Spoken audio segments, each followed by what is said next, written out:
A cold walk home. The chill of the autumn night pressed against Kira's skin as she carefully maneuvered her way down the uneven sidewalk. The darkened streets of the small suburban neighborhood felt unfamiliar, even though she had lived there all her life.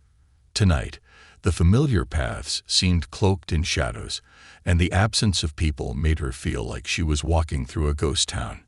Kira adjusted her grip on the crutches, their rubber tips tapping softly against the concrete. The sound echoed in the silence, amplifying her sense of isolation. Her injured leg throbbed from the strain of the day. It had been a long one. Hours of physical therapy and waiting rooms at the hospital, but she didn't mind the ache.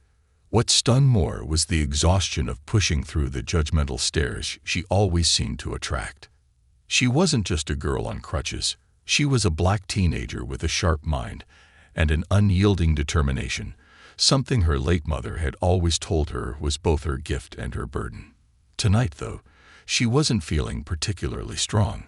Her thoughts drifted to her grandfather, Senator Elias Turner. He had called her earlier, his voice steady and filled with the kind of warmth only he could muster. "Kira, I know it's tough," he'd said, "but remember, you are your mother's legacy. Keep your head high." She sighed, his words a distant comfort now as she continued her journey. The streetlights flickered intermittently, casting eerie shadows that danced across the cracked pavement. The neighborhood wasn't unsafe, but it wasn't exactly welcoming either. Houses with closed curtains and darkened windows loomed on either side of her. She gritted her teeth and focused on moving forward. As she approached a bend in the road, the hum of an engine broke the oppressive silence. The sound grew louder, accompanied by the faint glow of headlights slicing through the darkness. Kiara's heart quickened. A police car rolled into view, moving at a crawl.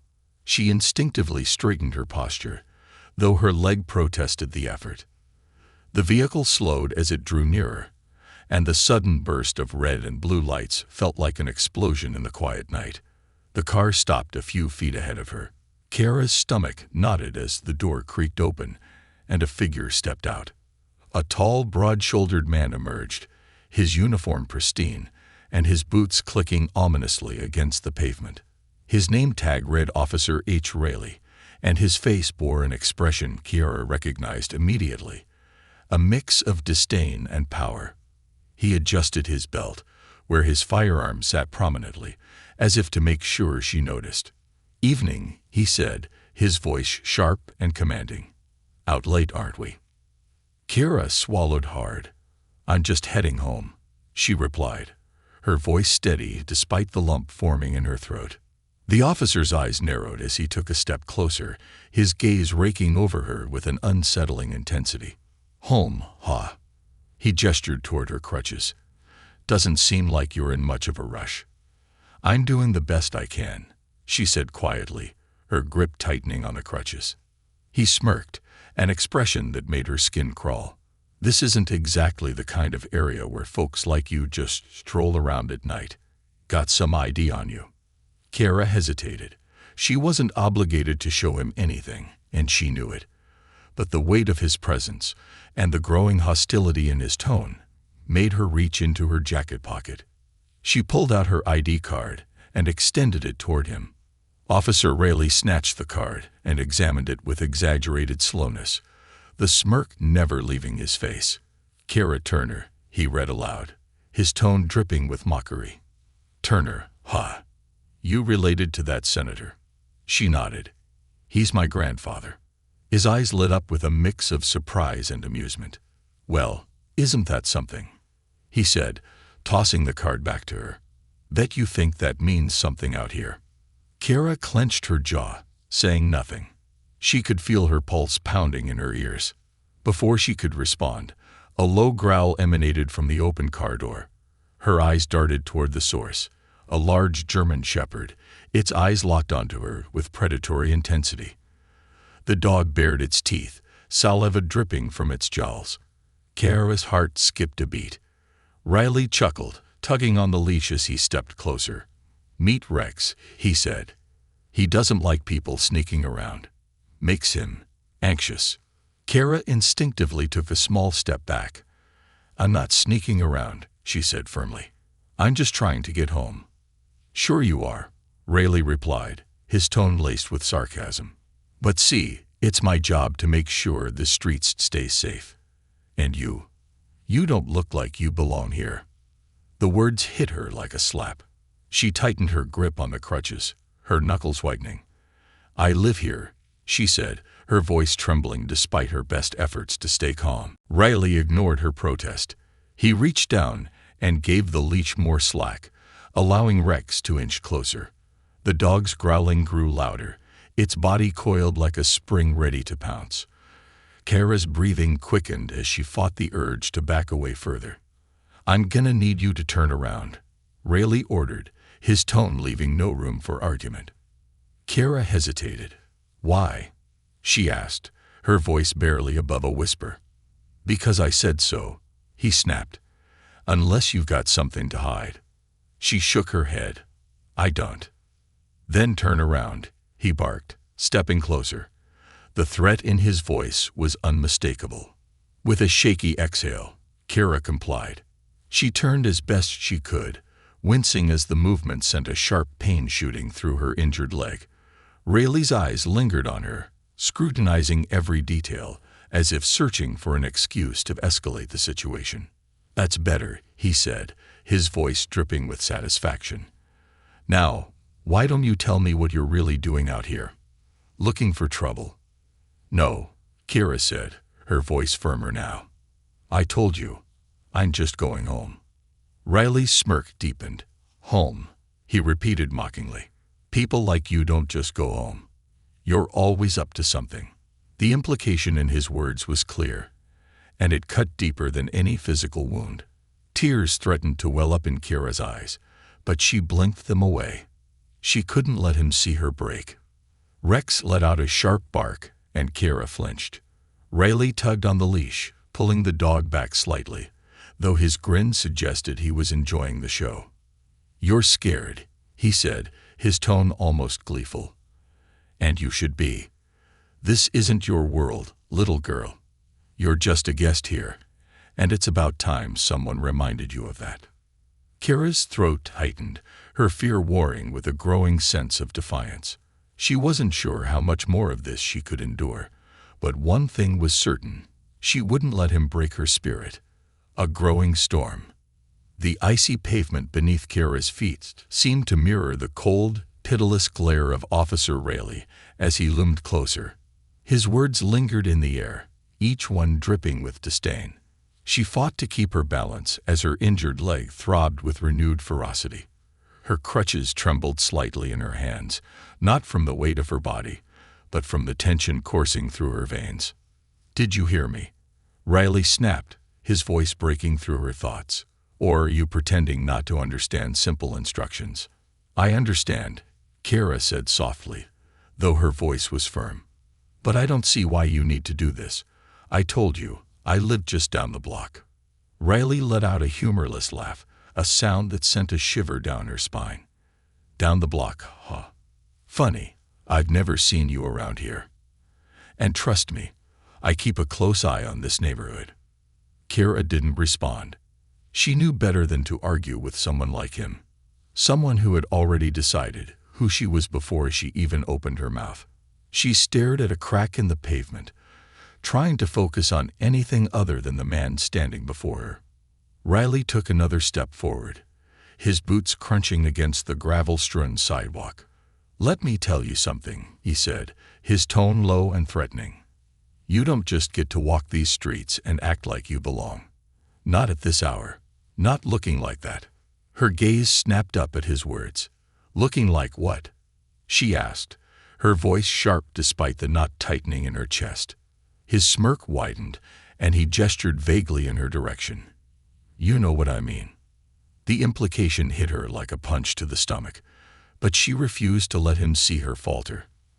I have every right to be here, she said, her words deliberate and steady, just like anyone else. Rayleigh leaned in closer, his eyes narrowing. You don't decide what rights you have, he hissed. I do. Before Kara could respond, a loud bark erupted from the police car. She turned her head just in time to see the German Shepherd leap from the back seat, its leash held tightly in Riley's grip. The dog's growls were low and menacing, its sharp teeth glinting under the dim glow of the streetlights. "Rex here doesn't like troublemakers," Riley said, giving the leash a slight tug as the dog strained against it. "And you're giving off all the wrong vibes." Kara instinctively took a step back, her crutches clattering against the pavement. Her heart pounded in her chest as she stared at the dog, its predatory gaze locked onto her. She could feel her pulse quicken, fear coursing through her veins like ice water. "I'm not a troublemaker," she said, her voice shaking despite her efforts to remain calm. "I haven't done anything wrong." Riley raised an eyebrow, feigning surprise. "Haven't done anything wrong? Walking around here, looking the way you do. That's plenty wrong in my book." His words stung, each one carrying the weight of the prejudice he barely bothered to hide. Kara's grip on her crutches tightened, her knuckles turning white. She wanted to scream, to demand that he stop, but she knew it would only make things worse. "Turn around," he ordered again, his voice louder this time. "I need to see what you're hiding." "I'm not hiding anything," she replied, the frustration creeping into her tone. Riley took another step closer, the dog snarling at his side. "Turn around." Kara hesitated, her mind racing. She knew she had nothing to hide, but she also knew this wasn't about finding anything. This was about control, about power. She felt trapped, like a cornered animal with no way out. Slowly, she turned, her injured leg protesting with every movement. She winced as the pain shot up her side, but she forced herself to stay upright. Behind her, she heard Riley chuckle, a sound that made her stomach churn. "See," he said, his voice dripping with mockery. "That wasn't so hard, was it?" Kara clenched her teeth, swallowing the retort that burned on the tip of her tongue. She focused on steadying her breathing, on staying upright despite the searing pain in her leg. "What's in your bag?" Riley asked suddenly, his tone sharp and accusatory. She blinked, confused. "My bag." He gestured to the small backpack slung over her shoulder. "Yeah, your bag. Hand it over." Kara hesitated. Her bag contained nothing but her wallet, a water bottle, and a book, a gift from her grandfather. But the thought of handing it over to this man, of letting him rifle through her belongings, made her skin crawl. "It's just my stuff," she said cautiously. "There's nothing in there." "I'll be the judge of that," Riley snapped, holding out his hand. "Now hand it over." Reluctantly, Kara slid the bag off her shoulder and held it out to him. He snatched it from her grasp, his movements brisk and impatient. She watched as he unzipped it, pulling out each item with exaggerated care.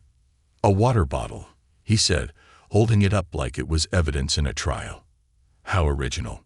Kara said nothing, her fists clenching at her sides as he continued his mockery. He pulled out the book next, turning it over in his hands. The title glinted under the streetlights. "Resilient Spirits, Stories of Courage and Triumph." Riley let out a short laugh. "Courage and triumph, huh?" he said, tossing the book back into the bag. "Doesn't look like it's doing you much good." She swallowed the lump in her throat, refusing to let his words pierce her resolve. He zipped the bag shut and tossed it back to her, the force of the throw nearly making her lose her balance. "There," he said, satisfied. Kara caught the bag and slung it over her shoulder, her jaw tight with frustration. "Can I go now?" she asked, her voice barely above a whisper. Riley stared at her for a long moment, his expression unreadable. Then, with a smirk, he stepped back. "Go ahead," he said, his tone mocking, "but don't let me catch you out here again. Next time, I won't be so nice." Kara didn't wait for him to change his mind. She turned and began hobbling down the sidewalk, her crutches tapping rhythmically against the pavement. Her legs screamed in protest, but she forced herself to keep moving, her head held high. Behind her, Riley's laughter echoed down the street, a cruel reminder of the encounter she had just endured. But Kara didn't look back. She couldn't afford to. The house lights in the distance grew closer with every step, and with them, the promise of safety. But as she neared her home, a thought struck her, a spark of defiance that refused to be extinguished. This wasn't over, not by a long shot. A fire within. Kiara reached her front door with trembling hands. Her grandfather's house stood tall and sturdy, a testament to his unwavering resolve.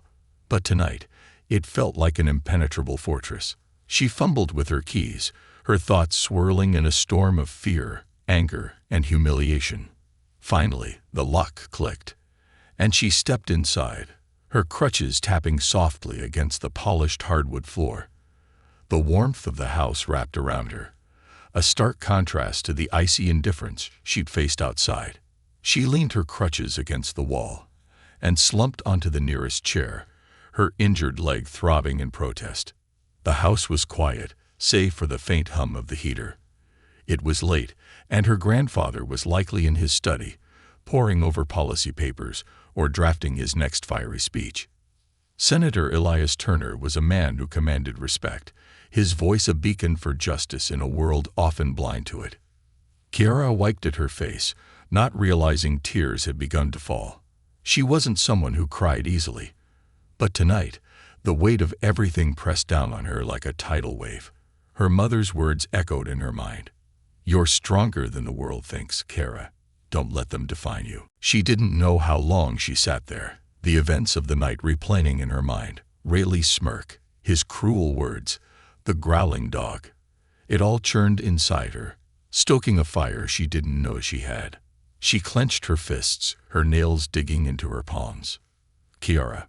Her grandfather's voice broke through her thoughts. She looked up to see him standing in the doorway, his sharp features softened by concern. His silver hair was slightly disheveled, and his reading glasses perched low on his nose. He took one look at her and frowned. "What happened?" he asked, stepping closer. His voice was calm, but there was a steel edge to it, a warning that whoever had hurt her would regret it. Kara hesitated, unsure where to begin. She didn't want to worry him, but the weight of the night was too much to carry alone. She exhaled shakily and told him everything. The encounter with Officer Rayleigh, the humiliation, the threats, and the menacing presence of the dog. As she spoke, her grandfather's expression shifted from concern to outrage. His hands clenched into fists at his sides, and his jaw tightened with barely restrained fury. "He said what?" Elias demanded, his voice rising. "He treated you like this, on our street?" Kara nodded, her voice trembling. "He said I didn't belong here. That people like me, like us, shouldn't be out at night." Elias took a deep breath, his nostrils flaring as he tried to contain his anger. He placed a comforting hand on her shoulder, his touch steadying her. "This isn't the first time I've heard about him," Elias said, his tone grim. "Rayleigh's had complaints filed against him before, but they've always been brushed under the rug. Not this time." Kara looked up at him, her eyes wide. "What do you mean?" Her grandfather straightened, a determined glint in his eyes. "I mean, we're not going to let this slide. You don't deserve to be treated like that, Kara. No one does." Elias pulled out his phone and dialed a number. As the line connected, his tone shifted to one of authority. "This is Senator Turner," he said. "I need to speak with Chief Daniels." "Now." Kara watched as he paced the room, his voice sharp and unwavering as he recounted the night's events. She had always admired his ability to command attention, to make people listen. Tonight, she was grateful for it. When he hung up, he turned to her. "Chief Daniels is going to meet with us tomorrow morning," he said, "but we're not stopping there. I'm going to make sure the whole world knows what happened tonight." Kara's heart swelled with a mix of gratitude and apprehension. "Grandpa, are you sure? What if it makes things worse?" Elias knelt beside her, his piercing gaze meeting hers. "The only way things get worse is if we stay silent," he said firmly. "This isn't just about you, Kiara. It's about every person who's ever been made to feel small, to feel like they don't belong. We're going to fight this. Together. She nodded, the fire in his eyes igniting something within her. For the first time since the encounter, she felt a spark of hope. The next morning, Kara sat beside her grandfather in his office. The room was filled with the faint scent of leather and polished wood, the walls lined with books and framed photographs of Elias with prominent figures. But today, his focus was solely on her. Chief Daniels arrived promptly at 9. A tall man with salt and pepper hair and a crisp uniform, he exuded an air of authority tempered by a genuine concern. He shook Elias's hand firmly before turning to Kira. "Miss Turner," he said, his tone respectful, "I'm sorry for what you experienced last night. It's unacceptable, and I want you to know we're taking this seriously." Kira nodded, her nerves easing slightly at his sincerity. "Thank you," she said quietly. Elias wasted no time diving into the details, laying out everything Kara had told him. Chief Daniels listened intently, his expression growing darker with each passing moment. "We've had complaints about Rayleigh before," Daniels admitted, "but nothing this blatant. If what Kara's described is accurate, and I have no reason to doubt her, this goes beyond misconduct. It's abuse of power. It's more than that," Elias said, his voice cold. "It's systemic. Rayleigh's actions are a symptom of a larger problem, and I'm going to make sure it's addressed. Publicly." Daniels hesitated. "Senator, I understand your frustration, but I urge you to let us handle this internally. If this goes public before we've had a chance to investigate." Elias cut him off. "With all due respect, Chief, I've seen what happens when these things are handled internally. They get buried. Rayleigh keeps his job, and nothing changes. I won't let that happen. Not this time." Daniels sighed, clearly torn. "I'll start an official investigation," he said. "In the meantime, I'll personally see to it that Rayleigh is suspended." "It's a start," Elias said, "but it's not enough." Kiara watched the exchange, her admiration for her grandfather growing with every word. She had always known he was a fighter, but seeing him stand up for her like this filled her with a new sense of strength. As Daniels left, Elias turned to her. "This is only the beginning," he said. "Are you ready for what comes next?" Kiara took a deep breath, the fire in her chest burning brighter. "Yes," she said. "I'm ready." The storm breaks. The news broke before the day was over. Senator Elias Turner, a stalwart advocate for justice and equality, held a press conference in the early afternoon. The event was hastily arranged but meticulously executed. In front of a crowd of journalists and flashing cameras, Elias recounted the events of the previous night with a calm yet fiery precision. Beside him sat Kara, her crutches resting against the podium, her expression a mixture of resolve and nerves. My granddaughter, Kara Turner, was harassed, humiliated, and threatened by an officer of the law. On a street where she has every right to walk freely, Elias said, his voice carrying over the murmurs of the crowd. This is not just about her. This is about the countless others who have faced similar treatment and have been silenced. This stops now. Kara looked out at the sea of faces, her heart pounding in her chest. The bright lights and clicking cameras were overwhelming, but she refused to look away. This was her story, her truth, and she was determined to stand tall. The press conference quickly became the headline of the day. News outlets ran stories detailing the incident, while social media erupted with hashtags like #JusticeForKiara and #EndAbuseOfPower. People shared their own experiences of discrimination and harassment, creating a tidal wave of solidarity that spread far beyond their small community. But not everyone was supportive. As the news gained traction, so did the backlash. Online trolls flooded comment sections with vitriol, accusing Kara of exaggerating the events or trying to smear the police force. Some even defended Officer Rayleigh, claiming he was just doing his job. Kara read the comments with a heavy heart, each one cutting deeper than the last. She had expected some negativity, but the sheer volume was overwhelming. She closed her laptop and leaned back in her chair, staring at the ceiling as tears welled in her eyes. Her grandfather entered the room, his expression softening when he saw her. "Kiara," he said gently, sitting beside her. "You don't have to read those comments. They don't define you."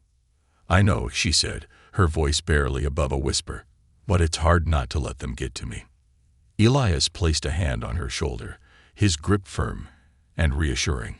"Listen to me," he said. "The people attacking you are the same ones who fear change.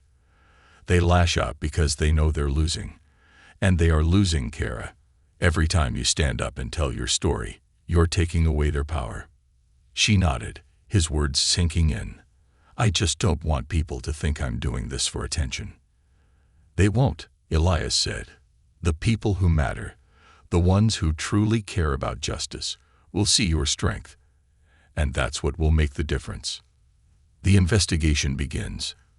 The following week, the investigation into Officer Riley's conduct began in earnest. Chief Daniels kept his promise, suspending Riley and launching a formal inquiry. Witnesses were interviewed, body camera footage was reviewed, and complaints from other citizens were revisited. The results were damning. The footage from Riley's body camera revealed a pattern of hostility and unprofessional behavior, not just with Kiara, but with other civilians as well. His record was littered with complaints that had been dismissed or ignored, painting a clear picture of an officer who had abused his power for years. When the findings were made public, the backlash against Riley intensified. Protests erupted outside the police department, with citizens demanding not only his dismissal, but also broader reforms within the force. Kiara watched the footage on TV, her chest tightening as she saw people holding signs with her name on them. "You've started something big," Elias said, standing beside her. "Something important." "I just wanted to go home," she said quietly. "I never thought it would lead to this." Elias smiled. "Sometimes the most powerful movements start with the smallest moments. You were just being yourself, Kara, brave and unyielding. That's what people see in you." Riley's defense. As the evidence mounted, Riley's confidence began to crumble. His attorney issued a statement claiming that he had acted within his authority and that his actions were misinterpreted.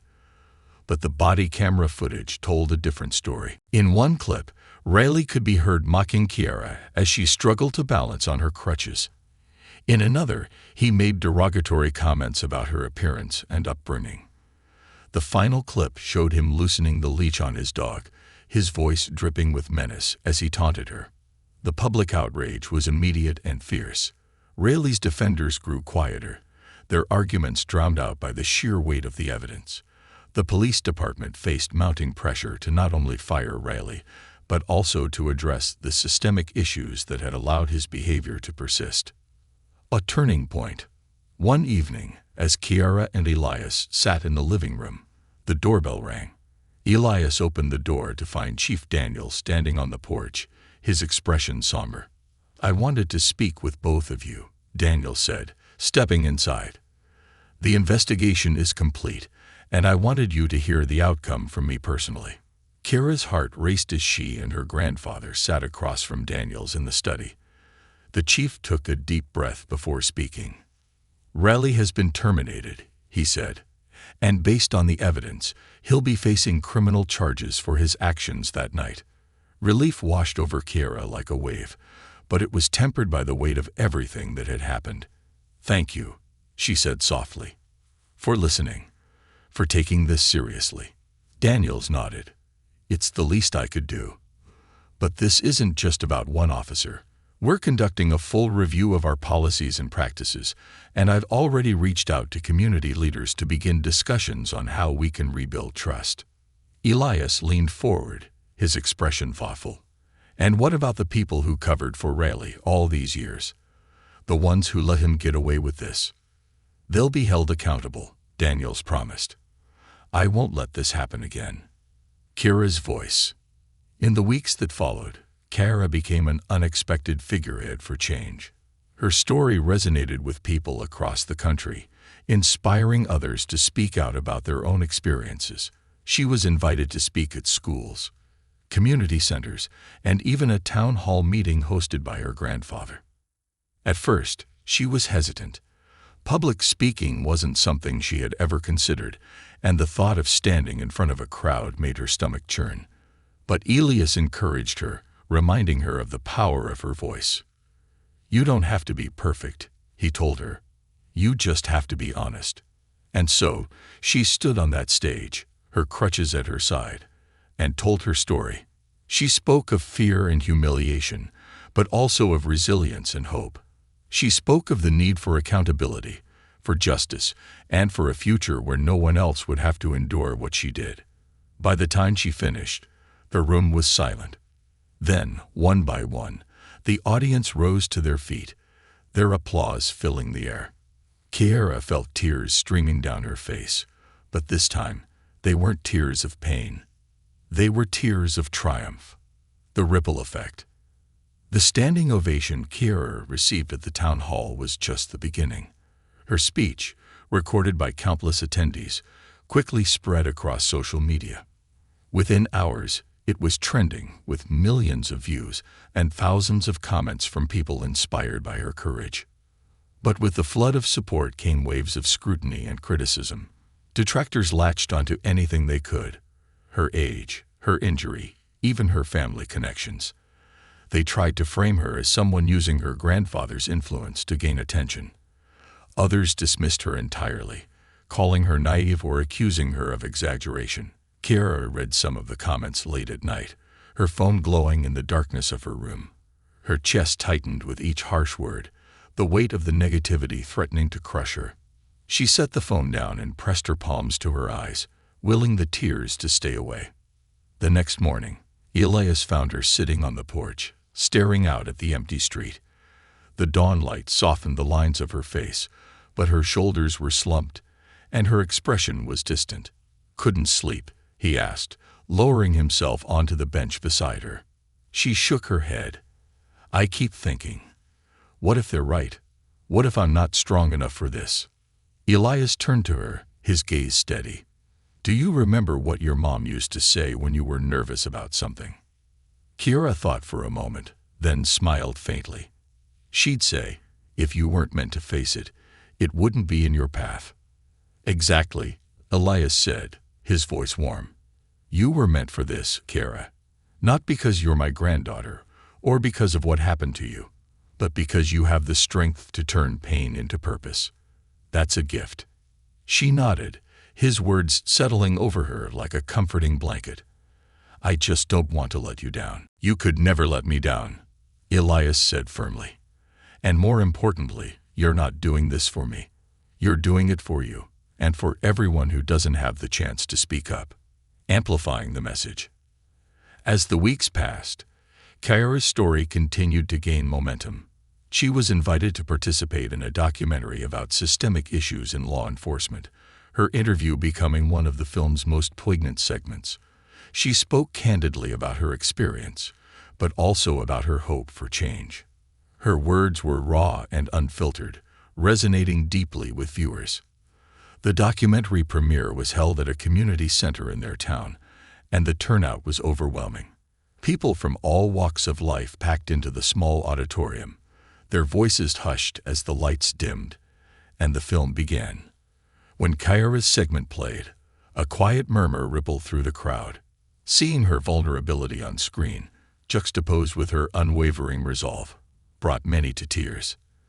By the time the credits rolled, the audience erupted into applause, their cheers echoing off the walls.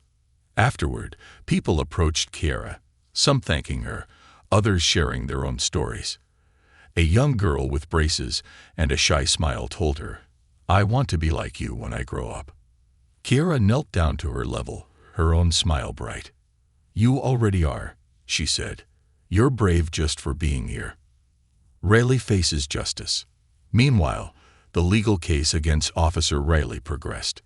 The body camera footage, combined with testimonies from other victims, painted a clear picture of his pattern of abuse. His defense team attempted to argue that his actions were taken out of context, but the evidence was too damning to ignore. The trial became a media spectacle, with reporters flocking to the courthouse and broadcasting every detail. Kara was called to testify, her nerves jangling as she took the stand. But as she looked out at the courtroom, at her grandfather's reassuring smile, at the supportive faces in the audience, she felt a surge of confidence. She recounted the events of that night with clarity and composure, her voice steady even as she relived the trauma.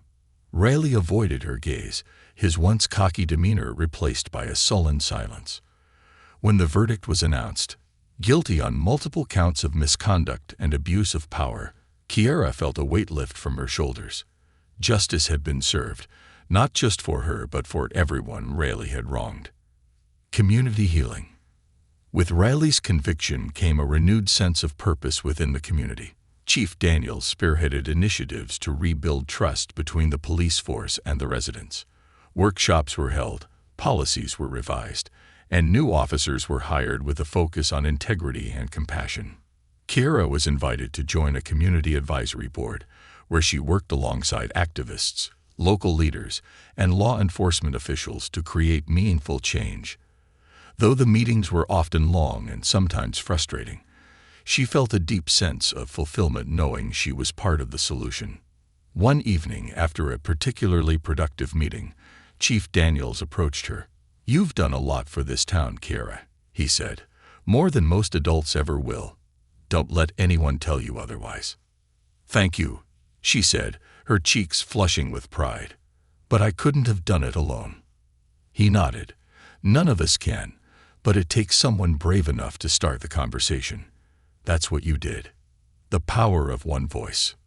Months turned into a year, and Kiara's life began to settle into a new rhythm. She continued her physical therapy, her injured leg growing stronger with each passing day. She returned to school, where her classmates treated her with newfound respect, some even calling her an inspiration.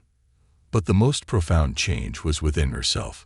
Kiara had discovered a strength she hadn't known she possessed, a voice that demanded to be heard. And she wasn't done using it. On the anniversary of the night that had changed everything, Kiara stood on a stage in front of a packed auditorium.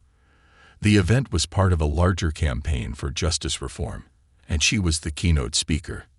As she looked out at the crowd, she felt a surge of gratitude for her grandfather, for her community, and for herself. "Change doesn't happen overnight," she began, her voice carrying over the audience.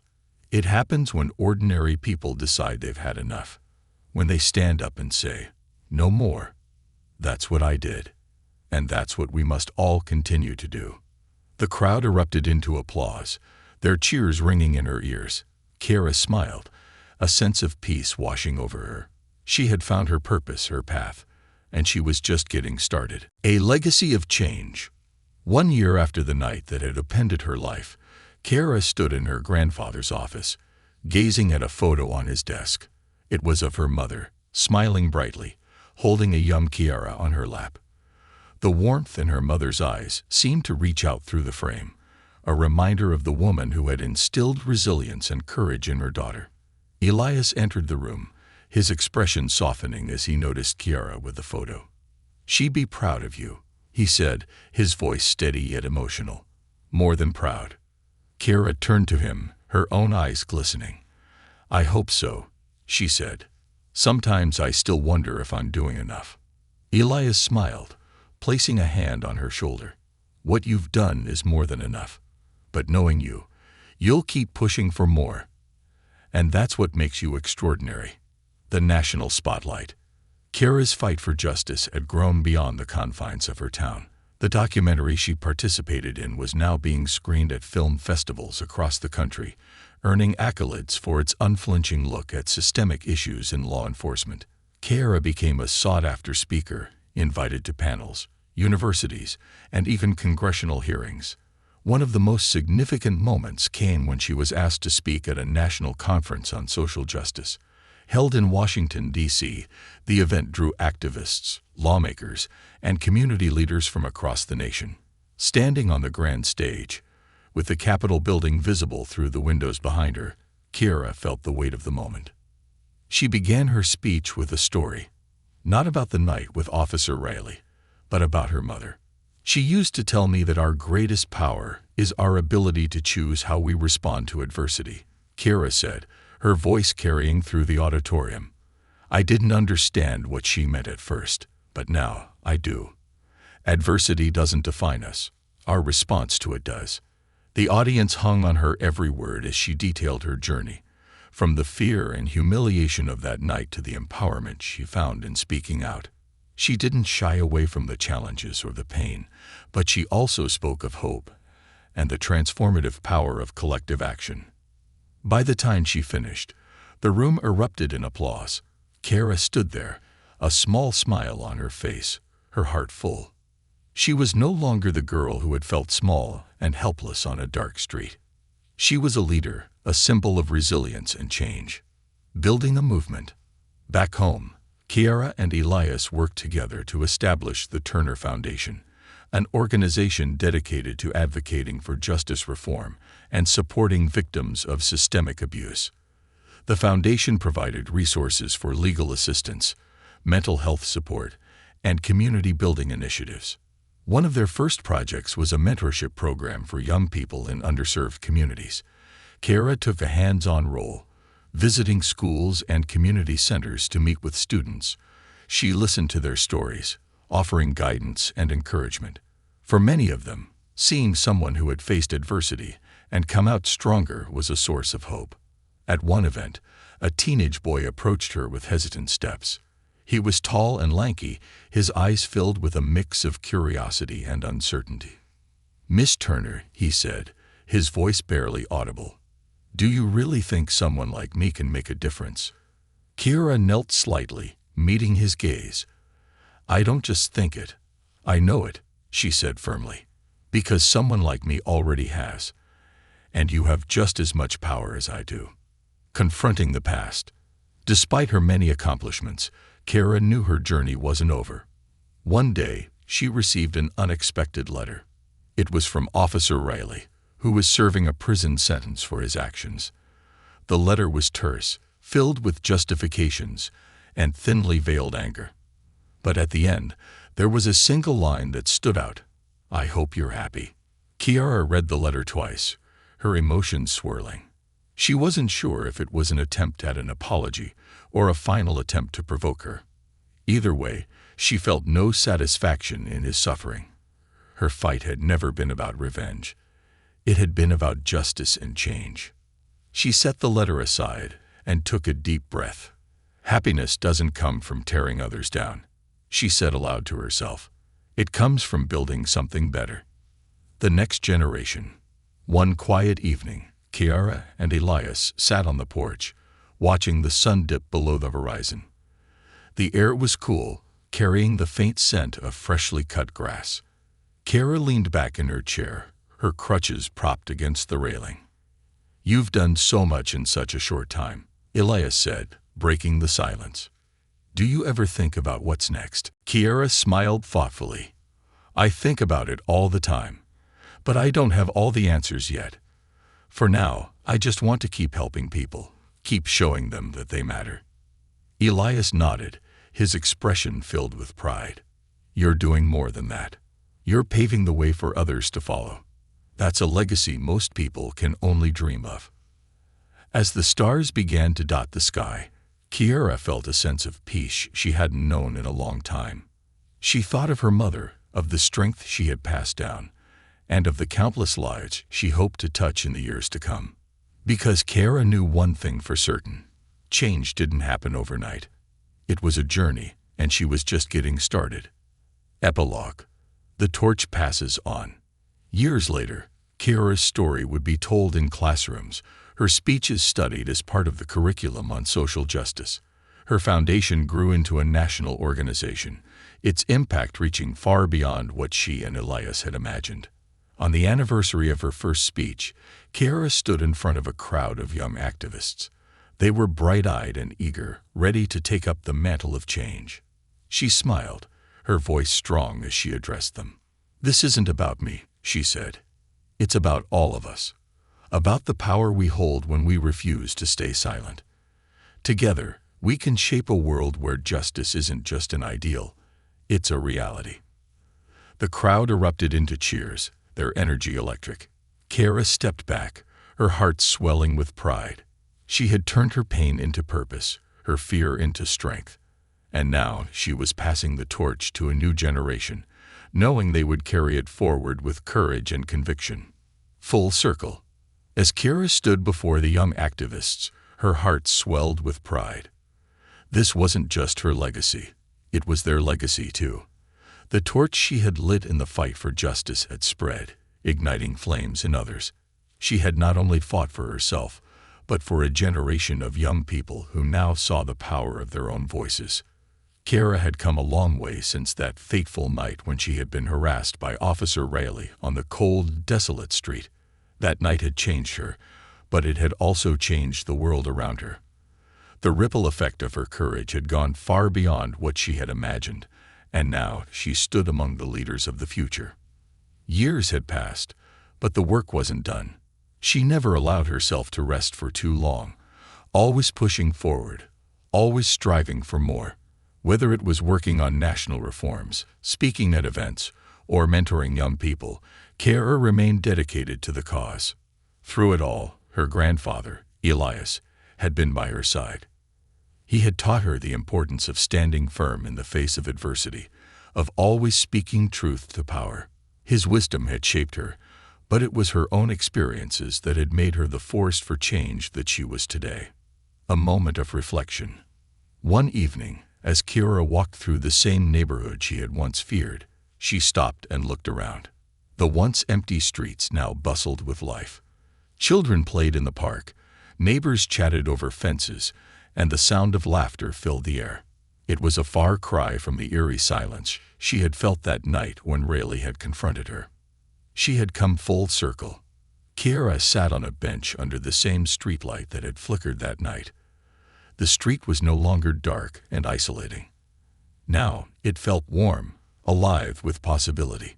She closed her eyes for a moment, taking in the sound of the world around her. It was different now, not perfect, but better. A car pulled up beside her, and she looked over to see a familiar face. It was the same young boy from the mentorship program she had spoken to years ago. He was now older, taller, his face filled with the same uncertainty that Kara had once carried. He smiled when he saw her. "Miss Turner," he said, using the same respectful tone he had all those years ago, "I just wanted to thank you for everything." Kara smiled back, standing up to greet him. "You don't need to thank me. You're doing the hard work now. You're the one making a difference." He shook his head. "No, you showed me it was possible. You showed me that I don't have to be afraid of my own voice." Kara's heart swelled with pride as she watched him. This was why she fought. This was why she had never backed down. Not for herself, not for revenge, but for moments like this. The future is now. The years continued to unfold, but Kara's work never stopped. The Turner Foundation expanded its reach across the nation, providing scholarships, legal support, and advocacy to marginalized communities. Reforms were slowly being enacted in police departments across the country, a direct result of the wave of change Kara had sparked. And Officer Riley's story, once a symbol of injustice, became a cautionary tale. His actions had catalyzed a movement that would outlast him, a movement that transcended one man's failure and became a beacon of hope for countless others. As Kara prepared for another public speech, this time in front of a crowd of thousands at a national rally, she reflected on how far she had come. The girl who had once been so afraid, so uncertain of her place in the world, had now become a voice for the voiceless, a warrior for justice, a beacon of hope. Standing backstage, waiting for her cue, Kara took one final deep breath. She wasn't afraid anymore. She had fought the battles she needed to fight, and now the world was listening. As she walked to the front of the stage, the crowd erupted in applause. But Kara wasn't here for the applause. She was here for the next generation, the ones whose voices had yet to be heard. She was here for those who would carry on the work, who would continue to stand up and speak out.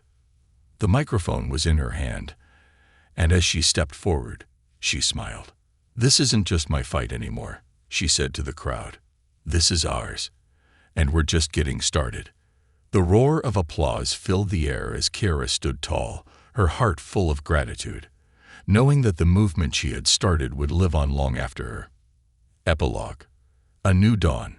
Years later, the Turner Foundation would be a household name, synonymous with justice, equality, and the fight for civil rights. Kiara would go on to become a prominent leader in the national conversation about police reform, continuing to push for systemic change and a more equitable future. Her speeches, interviews, and the work she had done would inspire countless others, but her legacy wasn't just about her. It was about the people she had uplifted, the voices she had empowered, and the world she had changed. It was about a young girl who had faced injustice and had turned that pain into a movement, transforming herself into a symbol of hope for the generations to come. And in the quiet moments of reflection, Kiara would remember her mother's words.